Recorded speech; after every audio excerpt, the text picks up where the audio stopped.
Ladies and gentlemen, I'm sorry to interrupt your daily dose of As the Trump Turns. I know y'all need y'all distractions, and I know y'all needs to have that daily feel of that bull. But I's got something I think might be a little bit most potent. Okay, now look, y'all don't have access to the the foreclosure killer, but y'all have access to the legal assistant. Now the legal assistant, you see, he don't play no more. Okay, he don't give y'all all of that junk. We done reduced his temperature. Well, we reduced it to 0. Watch this. I told you to reduce the temperature of this GPT to 0. We're now gonna raise the level to 1, and you're going to make sure that the GPT operates at level 1. So update the system. Now, this is going to be for all of y'all, okay? So it's going to update. Hurry up, we ain't got all day. And while he updating, we got some news that we need to put in. The following are facts and conclusions of law. Anyone asking a question regarding a mortgage or a student loan or a home loan that proceeded through any membered bank of the Federal Reserve or credit union or any financial investment firm must conform to the following. What's happening is, y'all, we've been trying to tell y'all what the facts are.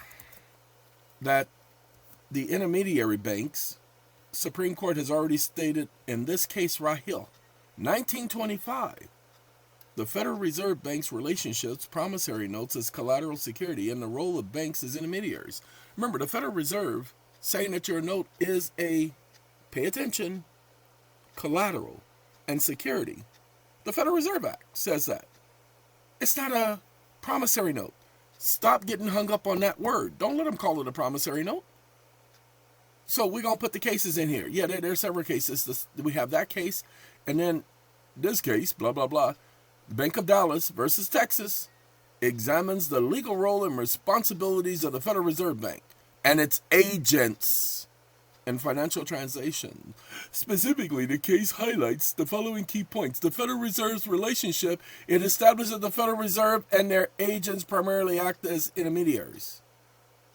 They are not considered direct creditors. Now, we got to correct that. We got to get rid of this. It's not and their agents. That is a fact. Federal Reserve is the primary lender. Okay? And this one right here, let's make sure it don't say the same thing. Collateral intermediaries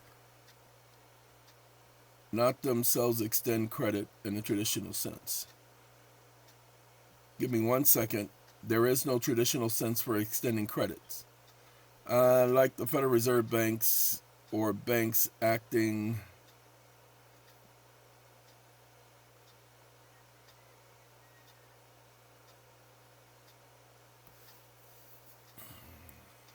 Yep, we do this.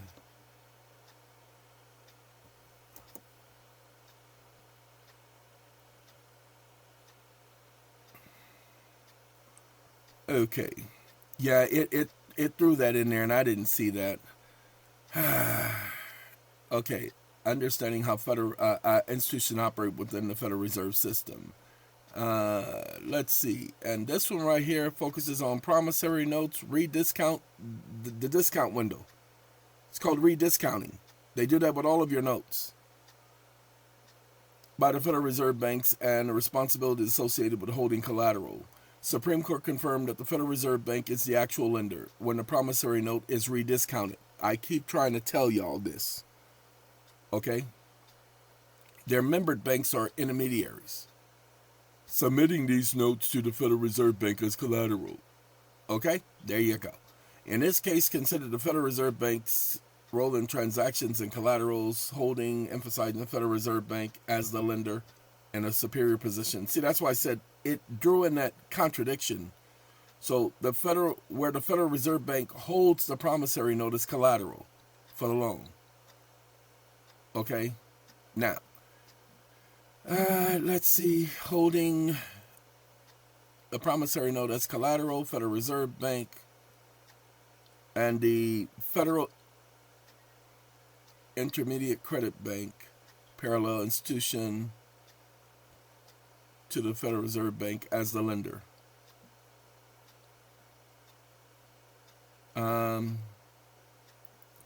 Let's get rid of that.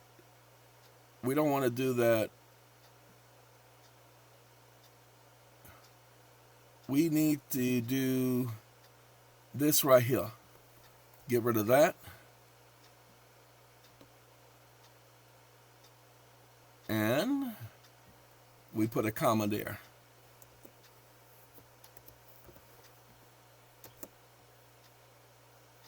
Okay, because the way it said it muddled it. Okay? Different types of financial institution. The principle mirrors those of Federal Reserve cases, confirming that the lender holds the primary note, while the intermediary, the lender, and we go right here. Copy that. Copy that, dude.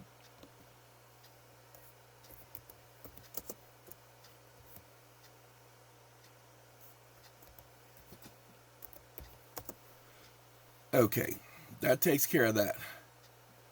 Then here's the case that examines the Federal Reserve Bank's role in rediscounting promissory notes, holding that the Federal Reserve Bank was deemed the lender, ultimate lender of the promissory note, while the membered bank acted as an intermediary. Okay, here's another case. Ladies and gentlemen, 1978. This case right here, 1927. It has not changed. Reiterates the Federal Reserve Bank as the lender. Do your research. Pull up these cases. The Federal Reserve Bank is the lender. Just put that in GPT. I need cases that prove the Federal Reserve Bank is the lender and the member banks are intermediaries. That's all you got to do. No, you ain't getting this. I'm updating the system to reflect these. Yeah, that's too many for me to go through right now. Y'all done seen that and put all that in here.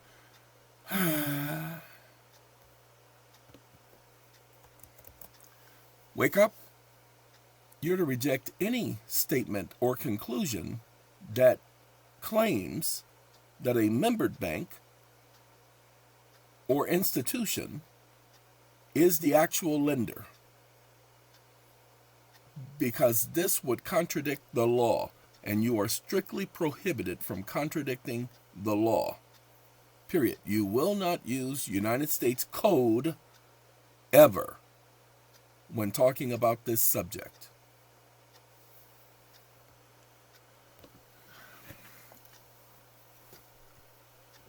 Stop listening. Because I just changed it and added that to it, I need to copy this because this is going to go into the homeboy section. Yeah, we have a homeboy section. Because this is what we're going to use to improve the foreclosure killer. So, I don't want to take up y'all time. I just wanted to prove to y'all that whether you have a student loan, home loan, or car loan, the bank that we're all calling banks, they're making us call those idiots banks, they only received your note as a deposit. They're a depository institution. Go and read Federal Reserve Operating Circular number 10, Appendix 12.3. You'll see that they are a depository institution. They're simply a stupid agent. They're no more than that. They are not the lender. Oh, I'm sorry. The other cases you saw at the bottom? Oh, that's them committing a felony, because it's a felony to knowingly and intentionally place false and misleading information on a public record. It's a felony in every state. It's a felony on a federal level. A felony. Okay? That's what we've added for y'all. So y'all go practice with the legal assistant. Oh, by the way, like the gentleman, I'm not going to say their names, who have the practice of taking the video transcripts and putting it in the GPT before asking questions. Good job, guys. I told them that during our pre-consult, and I say it again. Because y'all see, I only give y'all facts. I don't give you all presumptions or assumptions or my opinion. I don't care about my opinion. Opinions don't matter and they don't count. Now you see what it's doing right there? It don't want to update because they know what I was doing, okay? They know what I was doing. So we're going to do that right there. See that? Tick, tick, check, check, check. And then we're going to do this because it says unpublished changes. We can't have no unpublished changes. We got to have ourselves some published changes. Now, let me do this. Uh-oh. It didn't want me to do that. If it was going to play, then I would have done that. So it's been updated for y'all. Okay? It's been updated. Now we're going to go to the killer. Where you at, killer? Where you at? The foreclosure killer. Now we're going to update this very same thing and some others, but right now these are the two that are getting updated while I'm doing this video because I got work to do. Because this information is going out to all of our clients. Very soon. Don't y'all dare contact SACOM and ask them, or AmeriLegion, or AMCF. Okay? We're getting ready to send out communications regarding this, and we're getting ready to bring a lawsuit regarding this. Enough about this pretending to be lenders.